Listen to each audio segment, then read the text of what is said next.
Good morning champion, this is Professor R. Surendran from Government College of Technology. என்ன பார்க்க போகிறோம் அப்படின்னு பார்த்தீங்கன்னா மொமெண்ட் ஆஃப் இனர்ஷியான ஒரு பியூட்டிஃபுல்லான கான்செப்ட் பற்றி பார்க்க போகிறோம். மொமெண்ட் ஆஃப் இனர்ஷியா அப்படின்னா இனர்ஷியானா எதிர்ப்புன்னு அர்த்தம். அப்போ மொமெண்ட் ஆஃப் இனர்ஷியானா மொமெண்ட்டுக்கான எதிர்ப்புன்னு அர்த்தம். ஸோ எப்படி இந்த எதிர்ப்பு உருவாகும் அப்படின்னு பார்த்தீங்கன்னா ஏரியாவோட டிஸ்ட்ரிபியூஷனை பொறுத்து ஏரியா மொமெண்ட் ஆஃப் இனர்ஷியாவோட எதிர்ப்பு உருவாகும் அப்படின்றது தெரிஞ்சிங்க. மாஸ் மொமெண்ட் ஆஃப் இனர்ஷியானா மாஸோட டிஸ்ட்ரிபியூஷனை பொறுத்து மாஸோட அது இனர்ஷியா உண்டாகும் அப்படின்னு தெரிஞ்சுக்கலாம். இப்போ நம்ம பார்க்கும்போது ஏரியா மொமெண்ட் ஆஃப் இனர்ஷியா தான். இது ஒரு 2 டைமென்ஷனல் பாடி. இப்போ நம்மக்கிட்ட இருக்கிறது சர்க்கிளோட கேரக்டரிஸ்டிக் டைமென்ஷன் வந்து டி.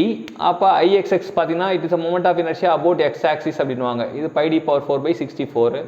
ஐஒய்ஒய்யும் அதே தான் πd⁴/64 அப்படின்வாங்க. ரெண்டுத்தையும் கூட்டினீங்கன்னா என்ன வரும்னா πd⁴/32 அப்படின்னு. இது வந்து இட் இஸ் IZ இல்லாட்டி ஜேன்னு கூட சொல்லுவாங்க, போலார் மொமெண்ட் ஆஃப் இனர்ஷியா அப்படின்னு சொல்லுவாங்க.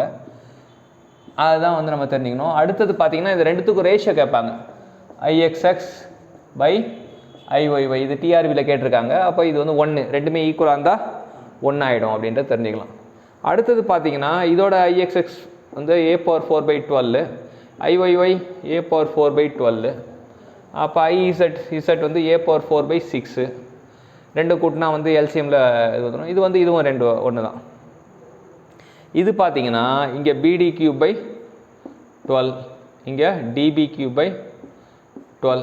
இங்கே ரெண்டும் சேர்க்க முடியாது, அதனால் BD⁵/12 ப்ளஸ் DB⁵/12 சொல்லலாம்.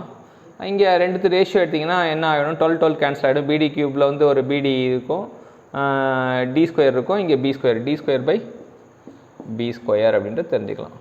ஸோ இதான் ஒரு comparison of the moment of inertia for 3 different cross section. இப்போ சர்க்கிள்னால் எப்படி பண்ணணும், ஸ்கொயர்னால் எப்படி பண்ணணும், ரெக்டாங்கிள்னால் என்ன பண்ணணும். Thank you champions.